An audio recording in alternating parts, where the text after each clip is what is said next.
africaine d'aviation ezana esengo ya koyebisa bino bofongwami ya babiro na ye pour na Kinshasa. Bokoki komona biso na commune ya Gombe, na boulevard du 30 juin na direction commerciale na biso, na avenue Équateur, immeuble Itimiri pene ya Planète J na Gombe, na galerie marchand ya Pullman Hotel, Grand Hotel ya Kinshasa pene ya Triumph, na Matonge toza na avenue Kasavubu na commune ya Kalamu, to na route poids lourd na Bia, mosika te na pont Matete na direction générale na biso. Pour na koyeba mingi, bobenga biso na 082 000 26 00 to na 082 000 26 01. To bo visiter site web na biso na www.caacongo.com. CAA mfumu ya mapata. Esengo pour vous ebele libosa ba télévision na bino pona kolanda info lingala journal ya peuple pona peuple vice-gouverneur ya ville ya Kinshasa honorable Honorant Mbunguye a participé qui moko la mercredi 30 septembre na lancement ya championnat ya Linafoot édition 2020-2021 nyonso le kanaki na Sultani Hotel. Compte rendu héritier Mapinde Miladi là. Na bokutani oyo esalemaki na Sultani Hotel epai wapi ministre sport Amos Mbayo azalaki wana elongo na président ya FECOFA Constant Omari ba dirigeant ya ba club pe batu ya ndenge na ndenge bakisana ba dirigeant ya Linafoot cérémonie ya lancement ya saison 2 esalemaki ezali pona gouvernement ko rappeler ba disposition ya ndenge na ndenge oyo ezomaki kuna par rapport ya année oyo boye ba fanatique bakokota na stade te ba match ko betama a huis clos nyonso pona ko misali kambo etali coronavirus. Amos Mbayo atalisaki pe ba mesure ya ndenge na ndenge oyo ba autorité bazwi pona championnat eleka na ndenge ya malamu. Présence remarquée ya vice-gouverneur ya ville ya Kinshasa Nero Mbungu yepe azalaki wana pona koyoka mbele ya ba autorité na niveau national ye lokola numéro 2 ya ville ya Kinshasa a transmettre yango na ba kinwa nyonso ba vanda na ndaku ba kolanda championnat na foot 26e édition na ba téléviseur na bango. Ba match ezozongela ba match ekobeta ma 100 supporters na stade o ngana kumisaka Daringi o ngana kumisaka Vita o ngana kumisaka Renaissance o ngana kumisaka équipe moko songolo soki match ezobeta ma tozana besoin ya batu koya na stade te pona nini c'est juste pona ko respecter ba mesures barrières pona ko protéger population na pandémie oyo ya Covid-19 parce que il faut respecter distanciation sociale. Donc ba supporter boya na stade té pour na kota la match ata soki bozui calendrier ya ba activité. De deux, gouvernement azui ba match nyonso en charge na ba chaîne ya télé pe na ba radio pe Vodacom na ba chaîne oyo aza partenaire ba match nyonso e bandolekana en direct. Donc ça sert à rien au Kenya na stade. Nous bâtirons le pays plus beau qu'avant. Tobeta Masolo Moussousou, honorable Nelly Chassa, a commis désormais ministre provincial et affaires foncières à Salaki remise reprise Mokolo ya mercredi 30 septembre et l'ongona ministre sortant Sam Leka a commis désormais na ministère ya intérieur. Héritier Mapindemi Eme Kachimanga Bazaki sur place na compte Infoningala.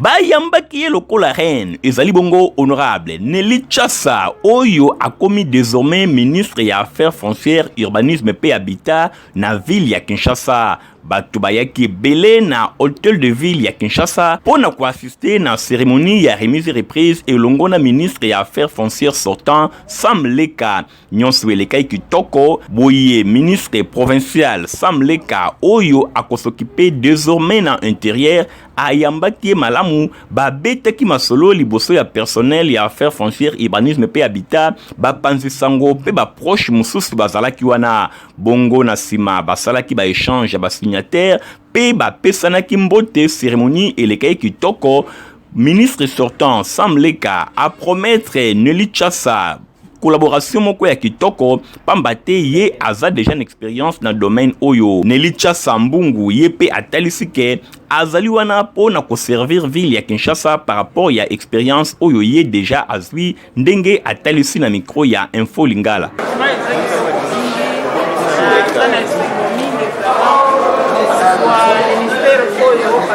tosali mpe mingi na administration publique toyebi ndenge rouage yango ezali.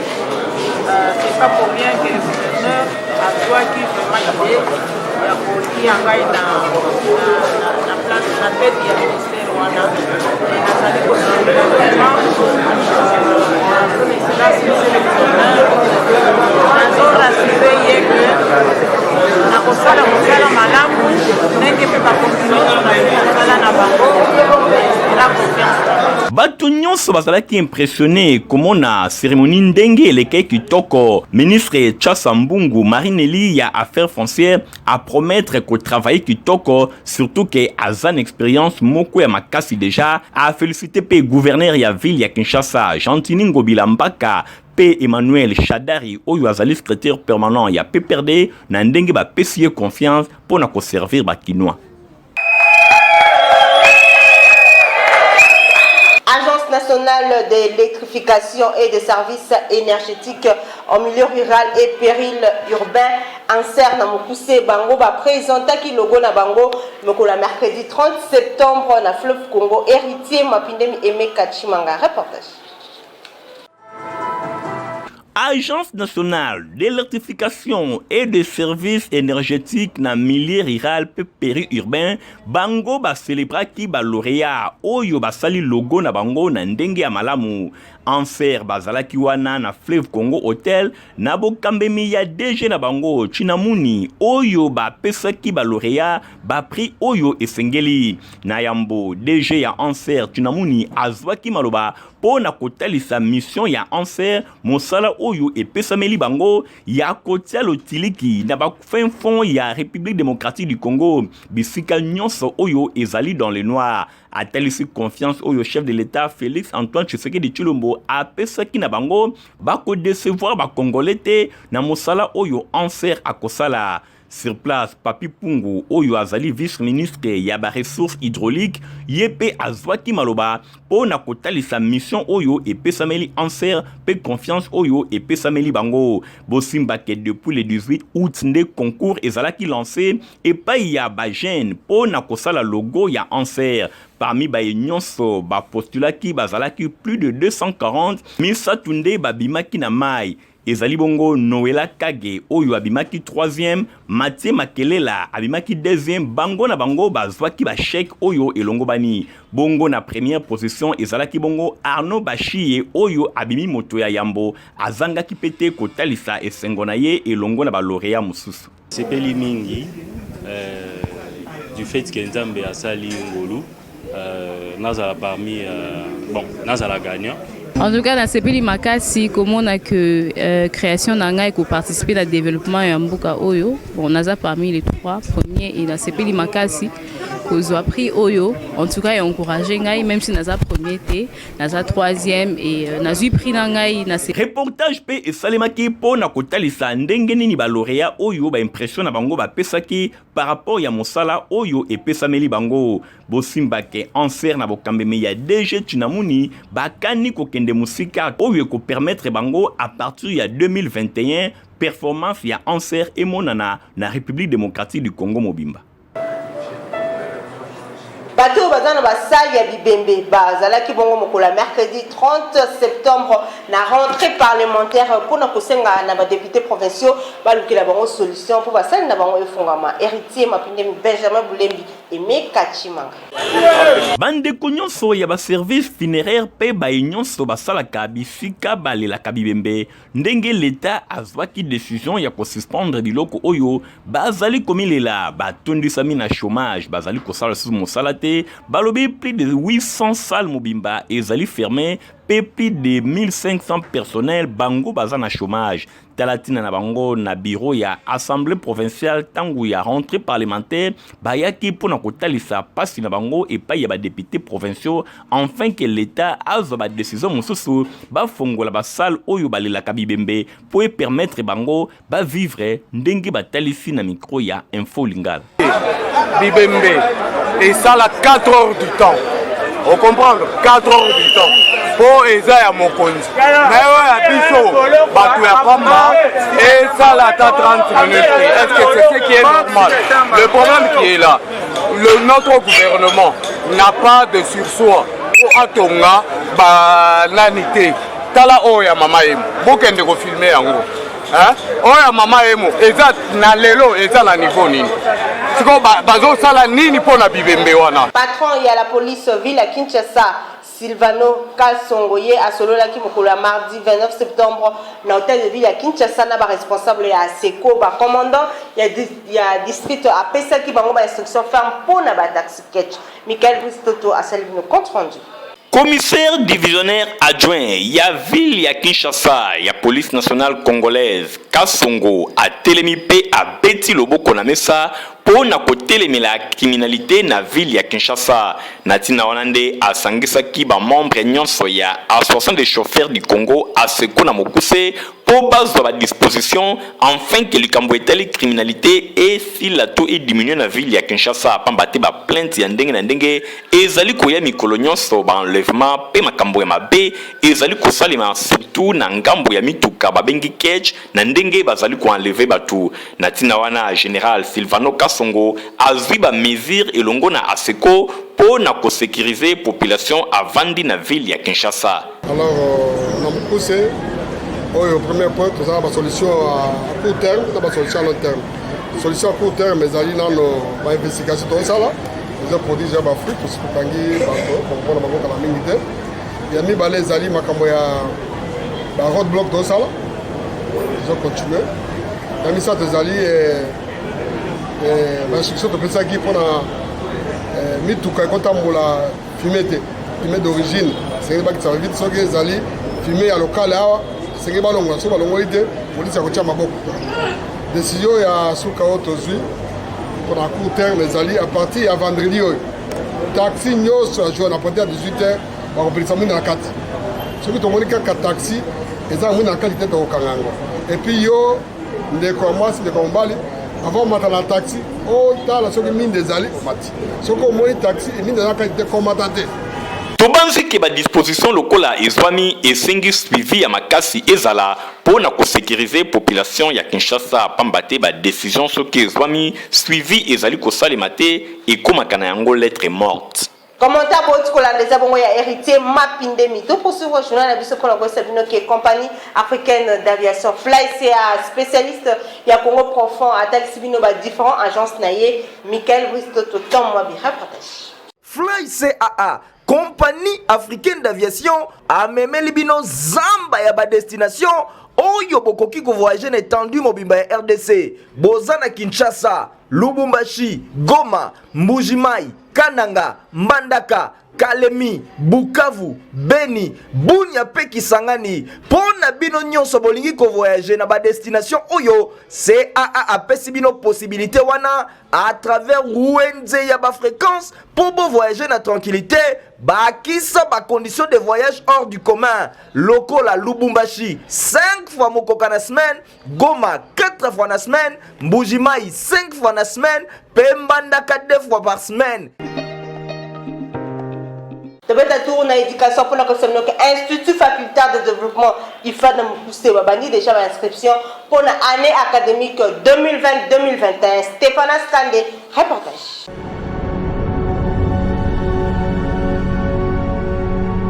Eh bandi inscription année académique 2020-2021 na Institut facultaire de développement IFA na Mokuse Eye diplômé d'état osilisa déjà to uti kosilisa humanité tala esika kotanga pona formation à qualité à impact réel yango yo pona yo lingaka okoma gestionnaire ya projet de développement.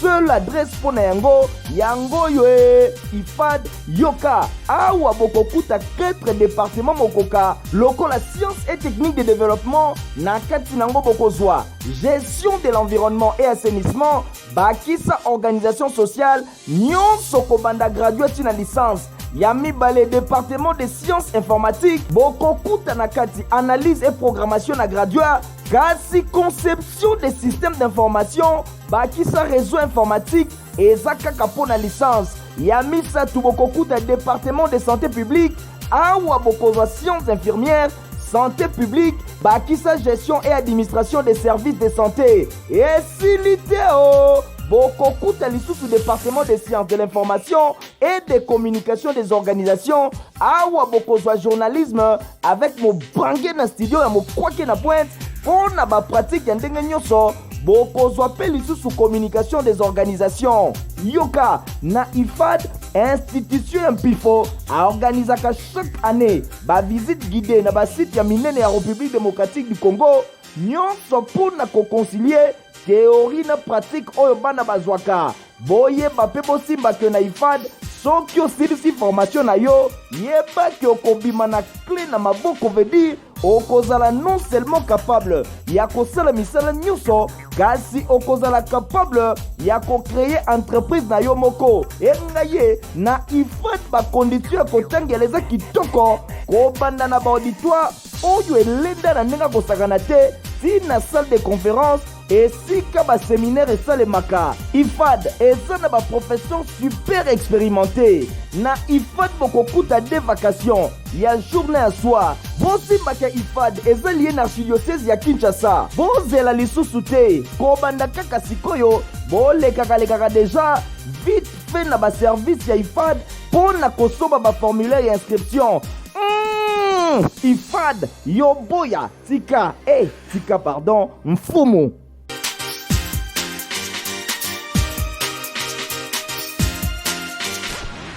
Zongela mukie pasolo ya éducation pour la consommation comme inscription ici et banda qui peut na itemat ndolo et pour wapi ba élève ba koko komisa pour l'année scolaire 2020-2021. Stéphane Skande, Christian Kengebeni, reportage. Eye yango yo pona bino ba parents olingi mwana na yo atanga na école kitoko avandisa technique oyo eza plus pratique tala esika oyo eza indiqué yango yo di itemat ndolo Institut technique de météorologie, aviation et télécommunication. Mobange na école d'application ya Istandolo. Inscription ezo salema ofele. Awa pratique na pratique. Institution pilote des enseignements techniques. Bazan na première séoti na 6e des humanités. Ba profession o baza awa engaye. Bongo etonda na ndenge kosakana te. Formation de qualité na itemat ndolo boko kuta ba section oyo aviation civile électricité générale pe électronique et bongo awa bokozwa deux options transmission pe commutation bondi melanga que awa bele vatiela kabango nyonso pona ko garnir formation pe kolendisa yango lokola ba pratique ezalaka très régulière awa bazana ba atelier pe balabo pona ko joindre formation na pratique. Bopesa biso confiance toza kopesa mateya oyo ya valeur ya haute facture ndenge na lopoto balobaka sécurité na bango ezali totalement assurée esilite o pona sécurité ya bana na bino surtout que mokili mobimba et outi ko connaître pandémie monene ya COVID-19 awa na itemat ndolo bavandiseli yango mayele na ndenge kosakana te deja basali désinfection ya baloko nyonso bakisa ba toilette pe ba bureau nyonso eza pre ndenge tozoloba boye mpona koyamba baeleve nyonso awa na rentrée bondimelanga ke itemat ndolo atie accent na bageste barrière distanciation sociale pe port ya masque awa eza obligatoire itemat ndolo ezomi na kati ya Istandolo na commune ya Barumbu bowelisa deja inscription eza ofele oyoki ofele di badiplômé d'état nyonso oyo bayuti kozwa diplôme d'état boyebake UCA Université canadienne au Congo baza kopesa bacours en ligne 4 jours na ndako pe 2 jours na université. Reportage. Voulez-vous gagner là où vous êtes actuellement un diplôme? Toujours pour retrouver ma solution, peut s'adapter par rapport à la situation et surtout comme ma innovation dans le domaine de l'enseignement. Botu nangani Université canadienne au Congo, lelo oyo c'est possible autant à distance sans que osomba syllabus. Au vandi na 4 jours nandako, ozali kotanga en ligne, pe 2 jours au l'université. Pour télécharger. Ah oui, c'est possible. Yoka lisusu, sans bourse d'études Mobimba, il y a $250. Pour bana son premier étudiant oyo bakoya déjà kokomisa yoka diplôme MBA yango eza na 12 mois, micro MBA na 3 mois, prime MBA na 6 mois. Programme ya semaine etikali kaka 4 jours ya semaine na ndako oza kolandela masolo en ligne pe 2 jours oye na université na UCA juste pour télécharger yango gratuitement. Là où vous êtes actuellement, un diplôme américain Master of Business Administration, sans le faire chez vous, en ligne, sans vous déplacer, au coût moins que toute alternative. Tala, papa maman ndeko, ezali ya ko ratete. Na Université canadienne au Congo, na système ya LMD veut dire oko sala kaka 3 ans. Ozwi diplôme ya universitaire na licence. Awa, eza lokola ba université mosusu te basala ka 5 ans. Na système LMD na Université canadienne au Congo, oko sala kaka 3 ans. Université canadienne au Congo ezwami na boulevard du 30 juin na commune ya Gombe en face ya ambassade ya Belgique. Welisa koya kokomisa. Oko kuta ba bureau ya Université canadienne au Congo eza wana. Enseignement en ligne yango ezali vaccin moko ya kitoko pona coronavirus na domaine ya enseignement na Université canadienne au Congo. Otopota malonga pona bana na bino ezabongo Diamine qualité. Stéphane Skande, Christian Kiangebeni. Les amis, je vais vous parler de Diamine. Comment est-ce que Diaming nous a soutenus durant toute notre évolution dans notre santé?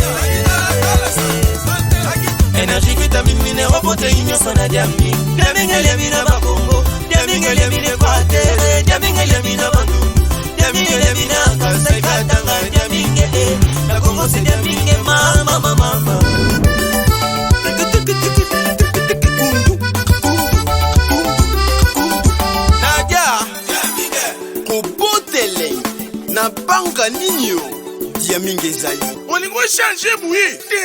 Ou changer te. Banana bisuna Diaming. Pas mesana. Diaming lia otonda. Eric Travel, agence de voyage ya mwana mboka Eric Mwamba baza kosunga peuple congolais o azana pousa ko sala voyage akoko kendi kuna ba kosunga bo peke développerie eza ko banda déjà le 7 octobre. Kinshasa République démocratique du Congo mobimba boyo kelanga eloko oyo fini komitungisama pona kokende libanda ya mboka botu nanga nini yango agence de voyage Eric Travel ya le coach le jeune lion bakisela kaye ambassadeur ya développement mwana mboka Eric Mwamba denge kaka mesana kosunga bandeko na yeba congolais aza kokoba se kokoba à travers ba service ya lolenge na lolenge lokola oyo entrée express Canada GDV loterie facilitation ya ba visa pour na ba pays nyonso na monde vente ya ba billet national pe international bakisa réservation na yango service ya automobile assurance médicale bakisa lisusu service financier bosimba pe bokangake ba service oyo boko kuta yango bisika nyonso agence Eric Travel topé ba cyber Eric ezali bonsoir adresse na 11e rue Lumete industriel non loin na INPP na changu pe ezali kaka na boulevard wana na entrée Kimbuta na ngambu ya Masina boye na Victoire pe okokuta Eric Travel en diagonale na district ya la police juste na arrêt Kingabwa Izambe point show denge moko pe soki okomi na Kitambo juste na rond-point magasin okokuta Eric Travel en tout cas botika toloba bosolo pona moya lelo awa na Kinshasa toloba kaka na République démocratique du Congo mobimba la seule agence oyo amerita pe azokoma ko mériter confiance ya ba congolais ezali bongo Cyber Eric ezapambate po epana ye avandisa professionnalisme na ndenge ya kosakana te. Eric Mwamba ozaka ka leader wumela na yo Dizo Texte détente ya kitoko en compagnie na batono nyonso eba ki Pacific Palace ezawana pona bino Francis Kanza Lokoka Nadine Asona.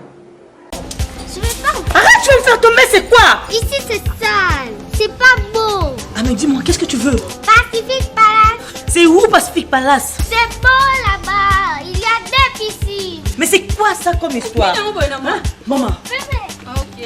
Tout n'a pas qu'on a eu? Quoi bébé? Je veux Pacific Palace et en plus si c'est mauvais je tousse. Ah, moi nazo kosona okosa pona bakaka. Ya on poto mo vanda kaya bakaka boy. Tantine, est-ce que place ça mabé? Pela zo comme lobby c'est réservé makambu nyonso pour la mariage. Azo comme lobby bozo balana mais na ba condition ya bien té. Pelé mawa. Allô tata moi aussi. Pelé, on réservera déjà place na Pacific Palace. OK. Pacific Palace. Espace ya solo pona ba séjour pe ba détente na biso. Ah moyen ya ko s'ennuyer ezalaka teo.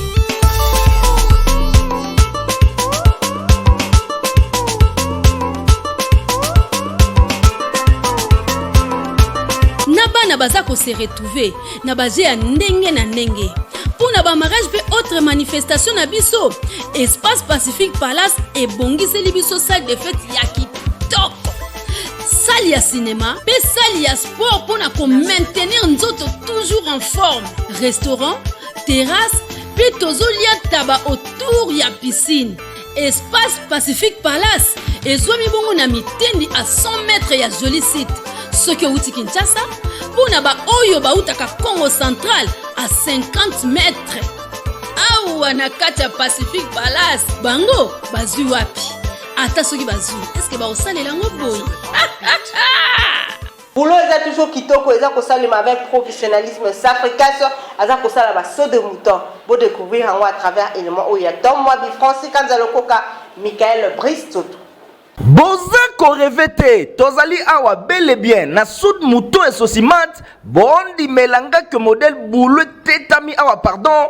TGV coûte kosa pour un web ingénieur, ba niata boulot na tembe 2 fois une fois avec action. Preuve yangoyo, saut mouton sous-cimate comme na souka, bino moko bokanga pema, pebo admirer qualité à boulot o niatami avec expérience pe passion.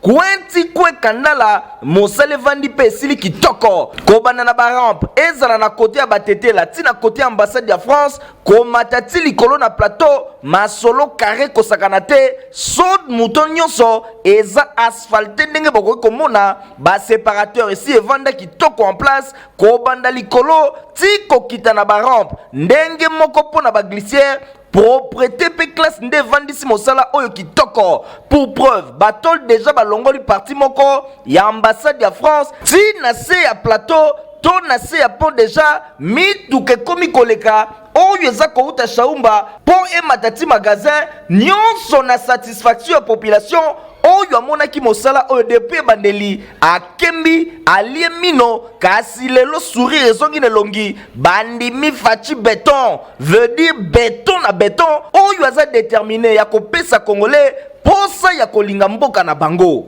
Sa phrase azaki mosala moko kitoko vraiment na sepele zabasaki eza bien. Bon, la félicité chef de l'État initiative oyo po kote otonyo komi mingi ezala na okatisa ezala mpona embouteillage ya bamituka donc initiative oyo pema eyolakisa mpenaki oui mosala ezosalama na mboka malembe donc na félicité makasi so aza dali na baida boye seke makambo ezala bien vraiment oyo tozomona biso bagene Safricas azalaka déjà reconnu na bamisala na ye Safricas na Congo ayebaniki amutu asalaka misala ya kitoko banda kala Safricas azalaka déjà reconnu donc félicitations na Safricas la série à la gisi na musala oyo donc mbala sima mutu akopesa musala ezaka Safricas.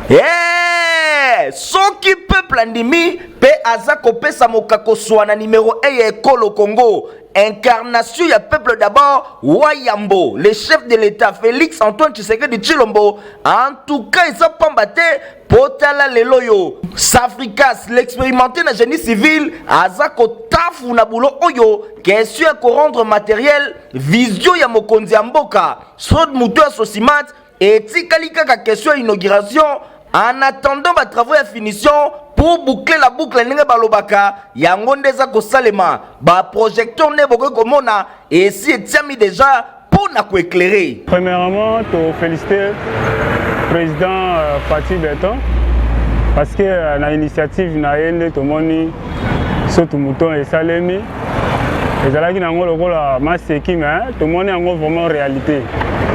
Salemi pe et créer qui ba embouteillage makasi. Mais avec l'effort à Safricas, société Mboka et construire un godada, il y a un fonds dans les là donc bami tout cas des bandits koleka, biso ba montar to bandits pour koleka. Donc to féliciter le gouvernement na musala sali kitoko. Ah hello na lo ba so muto yango musala esi na muti mais ba sala une grande partie ya musala. Et moi musala ya finition ya musala mike mais en tout cas benda so muto so esili et que ça la moi bien na moni benda et ça la bien et donc contribuer dans l'embellissement de la ville ça benda beauté makasi d'aider et que soulager moi mike na embouteillage quand tu as mis tout cas au kende magasin et les gamins directement les colos donc il m'a croisement on est aux alatés en tout cas benda c'est bon na musala ça benda qui tourne makasi ça fait quand ba on est le cas exécuter travaux ba ça musala qui tourne en tout cas benda dans musala mo ko féliciter ça musala malamu bien vraiment qui tourne makasi peli makasi ninge salme pona ba bouteillage na biso bon papa a continuer asuka a na sous de botote asuka a wate a continuer tolo balisusu nini e banda ki pe sili chef d'œuvre mo kwake frappe magistrale Yes Africas, l'œuvre du maître. Merci pour vos accueils pour la colonne d'info la journal et après pour la peuple. Compagnie africaine d'aviation ezana sengwe ko ebisa bino bofongwa mi ya ba bureau na ye pona Kinshasa bokoki komona biso na commune ya Gombe na boulevard du 30 juin na direction commerciale na biso na avenue Équateur immeuble Itimiri pene ya Planète J na Gombe. Na galerie marchand ya Pullman Hotel, Grand Hotel ya Kinshasa, Pénéatrium. Na Matonge, tozana avenue Kasavubu, na commune ya Kalamu, to na route poids lourd na Bia, Monsikate na Pont Matete, na direction générale na biso. Pour na koyeba mingi, bobenga biso na 082 000 26 00 to na 082 000 26 01. To bo visiter site web na biso na www.caacongo.com. CAA, mfumu ya mapata.